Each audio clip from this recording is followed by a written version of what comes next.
Hey guys, what's up? I don't have any gameplay for you this week, mostly because I was gone this weekend and couldn't get any good games in, but I also wanted to talk about the new commander skills that came out and how I usually set up the ships. I've been asked this a few times, both by friends and people I play with regularly, and I just kind of wanted to make a video that covered it all.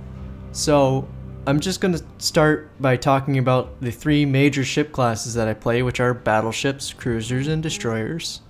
And I'm going to focus on these with the captain skills because for carriers it's pretty simple. You get the ones that boost your torpedo bombers at tier 2, and for the rest of them you go aircraft.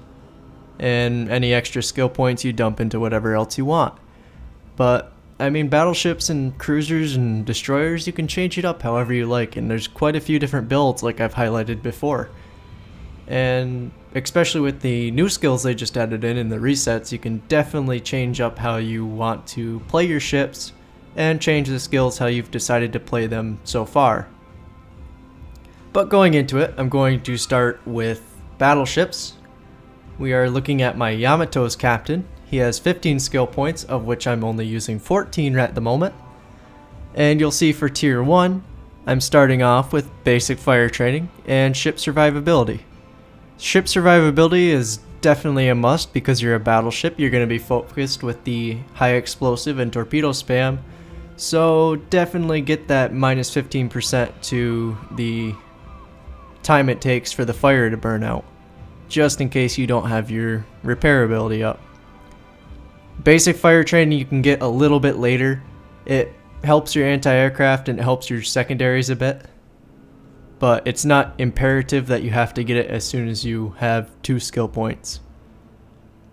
Next up in tier 2 I have expert marksman, which just helps my turrets turn a bit faster. Always useful if you get caught out. I usually use my ship's turning radius to help turn my guns. But if you get caught out in a tight situation, sometimes the few extra seconds you can get from that turret turning a bit faster helps. I mean, every little bit you can get helps. Taking a step back to tier 1, some people pick up expert loader, and for some reason Wargaming tries to push it. I see no reason to use it. If I'm going to switch ammo anyway, I might as well empty my guns and get that damage out. I mean, if even an overpen on a destroyer is going to do anywhere from 2,000 to 9,000 damage, so you might as well get the shot out and get that DPS rather than take the 15-second hit to your reload while they're sitting there putting out torpedoes or going back into stealth, where then you can't shoot at them. So I see it as a worthless skill. Back on schedule for tier 3, you'll see I have high alert and superintendent. I take high alert as a must because it shortens the reload for your damage control party, which means you'll put out those fires and your floodings a lot sooner, which can decide, well, that 10% can decide whether you live or die sometimes, especially with the premium consumable. It means you basically have it on a 30 to 40 second cooldown at whatever time you need it. Some people have Vigilance. It's nice if you're going to try to go stealth build with your stealth module when you set up the modules for your battleship. And it does offer a little bit more range for torpedo scouting. But if you stay with the fleet like a battleship really should be, and you pay attention, usually it's not that big of an issue. I mean, honestly, if you're spotting torpedoes for yourself and your broadside, they're gonna kill you, or not kill you, but they're gonna slam you pretty hard. Other than that, I have Superintendent, which I went from tier 4 and then picked up Superintendent. I focused high alert first. It's iffy whether you want to pick either one, but I have Superintendent for that extra consumable and the extra airplane. It's useful. For the Yamato, you can heal, well, I don't know what they changed the heal to, but it should be around 16,000 health. So it's an extra 16,000 health you can heal. Going into tier 4, I have advanced fire training, once again to help out my anti-aircraft and give my secondaries a little bit of extra range just to hit stuff that gets a little bit too close. Some people were wondering about Survivability Expert on Battleships for this patch. I don't see it as being useful unless you have spare skill points you don't want to use. It's only 4,000 extra health and you already have more health than mostly everything. You might as well drop back to tier 3 and pick up Superintendent because you'll be able to regen the 16,000 health rather than just the 4,000 sitting there on your ship the whole time. So I don't really see it being useful on a battleship, but I will talk about it in cruisers when I get to it. For tier 5, you'll see I don't have any, but I have thought about trying manual fire control for secondaries. When it did reset, I did try this, but it doesn't fit my playstyle. I like to stay at medium range with my battleships. The one I really get close with is the Tirpitz because it has torpedoes, but it doesn't have a huge amount of secondaries, and they're pretty accurate for secondaries in my opinion, so I like them the way they are.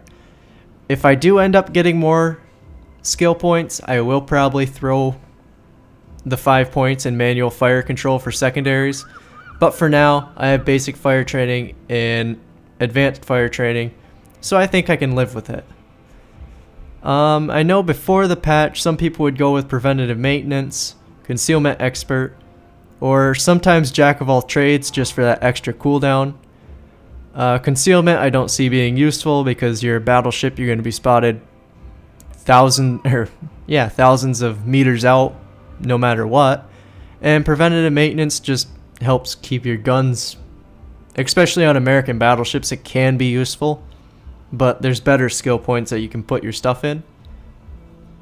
Dipping back to tier 4 really quick before I switch ships, we have the new manual fire control for secondaries. I haven't tested it yet.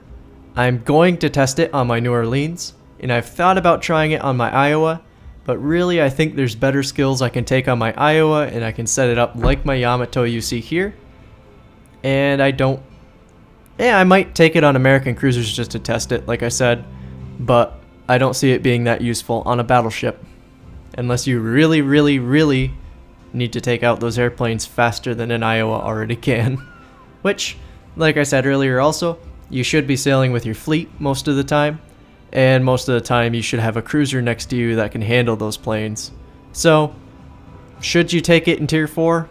It's really up to you. I'd take advanced fire training over it just to aid the cruisers when you're taking down planes, but it all comes down to how you decide to play and where you usually position in the fleet. But moving on, we will check out my Zhao's captain for my cruisers. And you'll see in tier 1, I have basically the same thing that Battleships had. You'll also notice on both of these for tier 1, I don't take the concealment and acquisition. Typically I know when I'm spotted. I might not know when typically I know when I am, unless a destroyer hasn't fired its torps in quite a while, or I haven't spotted it in a while.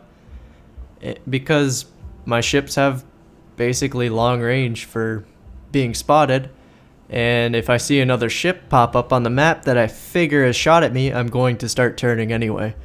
So that little bit of situational awareness usually, irony because it's the same name as the skill, but that little bit of a situational awareness when I'm playing the game lets me not have to take the skill when I'm playing my battleships or my cruisers. But sometimes it's nice to be in a division with somebody that has it, so that you know when there's an enemy destroyer lurking around, or when you're trying to sneak up on something and you suddenly get spotted. Tier 2, you'll see I basically have the same thing. Expert Marksman just for that extra turret turning radius, especially with cruisers since I maneuver a lot. Some people will also take Last Stand just because, sometimes your engine will get knocked out, but usually you have your repair up when this happens. I think there's only been one time where I've ever been caught out without my repair. No, I can't say that because I played the Königsberg and the Nuremberg and they didn't have sturdy engines at the time. So there's been a couple times when I got caught out without it, but really, I don't see a need for it. Some people will also take fire prevention. It's not as big of a buff as it looks like. The way it adds in, I guess, isn't great. So take the tip that many players have taken and don't get it on battleships or cruisers. For tier 3, I skipped high alert for tier 3 and opted for Superintendent, which gives me that extra health at the cost of not having my repair party up as much, which I can kind of beat that out by using the premium consumable, which costs a little bit more on a tier 10, but usually I can make credits if I have a decent game. I play tier 10 for fun anyway, so not looking to make credits. Some tier 10 cruisers will also take Vigilance to help out their battleships. Like I said, I'm usually running in front of the battleships. Since they have longer range, they like to sit back most of the time, which can be annoying. But usually I'm going to spot these anyway because I don't run the stealth module, at least not on my cruisers. And hopefully I have time to dodge them. Cruisers do have a pretty fast turn radius, and usually it's easy to avoid them. Plus you have your heal from Superintendent, just in case you do need to repair any damage. Going into tier 4, you see I have Demolition Expert. Gotta have that on some of my cruisers, at least my Japanese, I almost said destroyers. At least on my Japanese cruisers, just because of that extra fire chance gets them up to 20%, and that's just fun to use. Advanced Fire Training, I'd like to stick back on there. I did have it before this patch, but as you can see, I switched back over to Survivability Expert and got my 4,000 HP back that they nerfed off my Zao. So now I'm back to what it used to be, a semi-battleship. It still has the least amount of health in the tier 10 cruisers, and will especially have the least amount of health when the tier 10 cruisers come out, or when the tier 10 cruiser comes out for the Russian line. But every HP helps when you're in a cruiser, especially when you're brawling against another one of the same type. But I would like to go back and get AFT when I get the points, just because it helps out the anti-aircraft just that little bit. Once again, on cruisers, you can take manual fire control. I am going to do it on my American cruisers because I like to focus for anti-aircraft on those. And it's just helpful for taking airplanes out of the sky, especially since your what is it? Anti-aircraft consumable. Defensive fire. There it is. There we go. I'm forgetting words already. But especially since that's been nerfed slightly, but it still does apply that panic to the pilots. So that helps quite a bit. The only thing I'm thinking of with this is if you do pop your defensive fire, does it affect all the planes that fly into your area or just the planes that your anti-aircraft shoots at? Because if it's just the planes that your anti-aircraft shoots at, that means you have to have each single squad targeted for them to be affected by it. And since you can only target one at a time, I'm not sure if that would be worth it. But you are taking them out of the sky a lot faster, so I see it as being very useful on the high tier American cruisers. As for tier 5, last chance is just a useless skill. If you're gonna die, I'm not quite sure if you're gonna get that last reload off anyway. Manual fire control for secondary, I don't see as being quite useful on a cruiser because you don't have a lot of secondaries unless you're the Rune. Preventative maintenance I can see some people using just to prevent their guns from being taken out. Concealment Expert, I mean, if you're trying for a stealth build on a cruiser, they're not that amazing anymore since more people are starting to pick up destroyers since they're now decent ships. So, again, not that useful. The airplane one's not going to be useful, period. And Jack of all trades can be useful since you have so many consumables. You can just continuously pump out consumables, but like I said, you can just get the premium consumable and completely do away with having to get that reload time and plus you'll get an extra charge. So I think it's worth it to invest in that little extra bit. But that's it for my cruisers. Once again, I kind of like to play them at range. I don't like to brawl, so you don't see me going for the close range brawling stuff. Going into my destroyers, I have, as you can see on my Shimikaze, I have secondary armament and not secondary. I have basic fire training and situational awareness for tier 1. You'll notice I don't take ship survivability, and that's because destroyers damage control party is up so often that any fire that's going to be affecting me, if I'm not already below 1,000 health, I'm probably going to be able to put it out. Secondary armament is just for that extra reload on my guns. I take it on basically all my destroyers. And concealment acquisition, it's always nice to know when you're spotted in a destroyer, especially when you're hunting other destroyers. Tier 2, last stand is a needed. I mean, you're not going to want to be a sitting duck if you don't have that smoke charge or if you're caught out. And plus it keeps you going if you're being chased down by a cruiser and the cruiser happens to get lucky and takes your engine out or your steering. Even in destroyer versus destroyer fights, it's pretty useful. Torpedo armament expertise, I took that on my Japanese destroyers. I think I took it on my American ones too, but you won't see me take it on Russian ones since their destroyers are very short ranged. But it definitely helps on anything that has a torpedo range that you can stealth fire with, as it just gets them up faster, especially when you get like 2-minute reload times for your torpedoes. Expert Marksman, you all know how I play my Shimikaze. I like to play it as a gunship because it really does have nice guns, and it also has fairly slow turning guns, so you gotta get those rotating a little bit faster. And they also are affected by the faster rate of turning. They're below 139 millimeter, so they get 2.5 degrees per second rather than 0.7, so it's a definite buff to the rotation speed. For tier 3 on my Shimikaze, you can see I took torpedo acceleration. The only other ship I'm going to take this on is my Gearing because it also has long range torpedoes. I do think it's worth it. I get a lot more torpedo hits with that speed just because it gives people less time to avoid them, which if people start complaining about that, it's also countered by the extra range on Vigilance that you can spot torpedoes. And plus we have to get closer to do that, which puts us in more risk of being spotted by enemy destroyers, airplanes, or cruisers.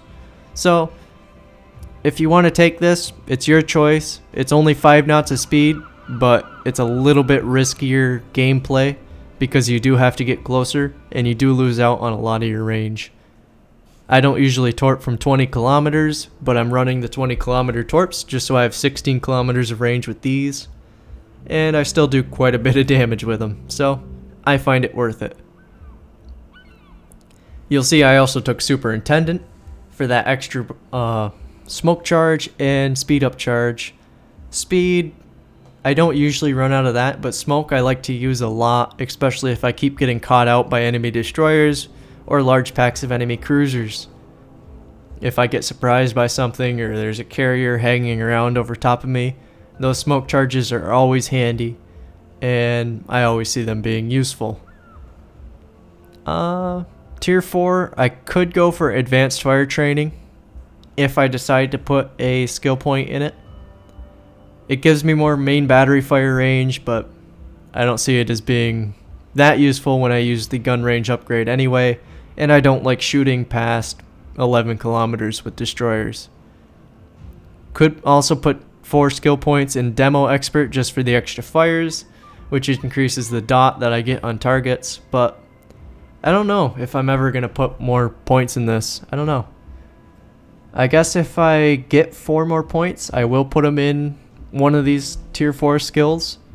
I'm not sure if it'll be survivability, though 4000 HP in a Shimikaze would be kind of fun because I could actually duel other destroyers with my guns, but I don't know. I might go for the Demo Expert just so I can stealth fire, get dots on targets, make them pop their repair, and then hit them with torpedoes and just sink them with flooding. Who knows? I'll see when I get there. Some people could go for the tier 5. I know I will for my American line, so I can destroyer hunt and get the Concealment Expert, which is one of the only ones other than maybe preventative maintenance, just to reduce the risk of your guns getting taken out. But I'd take Concealment, get your spotting range down, and it'll let you sneak in really close to enemy ships, at least for now, and torp them to death. And it'll also help you hunt enemy destroyers, as you can spot them first. So to wrap it up, you'll see me use a lot of the same skills over and over just because I see them as being useful. But you also see me avoid certain skills just because I see them being useless. Things that I see as being useless: Expert Loader, because it kind of destroys your damage per minute when you're in a battleship and you're just reloading shells you already have loaded. So I wouldn't take that. Incoming Fire Alert I don't see as being useful. Usually you can see the shells coming, and if you can't see it, usually it's a destroyer or cruiser shooting over an island. But usually you should be pointed towards the enemy fleet anyway and avoiding all the fire that's coming towards you, or you know it's coming anyway. Fire Prevention I see as being useless just because it doesn't do what's advertised just by the way that Wargaming's math works. It's not as big of a bonus as you can possibly get, but I guess if you had 2 spare points that you wanted to throw somewhere, throw it in there. It might save you from taking 1 fire. Who knows? Might win you a game. Other useless skills. I don't really see any other ones being useless other than Last Stand. If you're below 10% HP constantly, maybe it's useful. But I mean, unless it was 2 ships at 10% HP going at it the last second of a battle, and your reload came up just before his and you got off that shot and won the game. But honestly, you're not going to get a whole lot more reload if it's just 30%. Especially in like Battleships or something. That's only, well, it's not even 15 seconds. It's probably 10. So, I don't know. I don't see it as being useful. But I'm not going to go into carriers just because I'm not a big carrier player. I do have a tier 8 and a tier 6, but I don't like that playstyle as much. They also get changed every single patch, which I feel really sorry for carriers that have to put up with that. Especially the good carrier players who adjust to it every single patch. But that's basically what I play with my normal ships, and I usually run those for every line unless something specific comes up, like the American cruisers being focused on anti-aircraft or the Russian destroyers being completely focused on their guns. So thank you for listening, and I hope it helps you a little bit if you're listening to this in its completion, and I hope you all have a great day.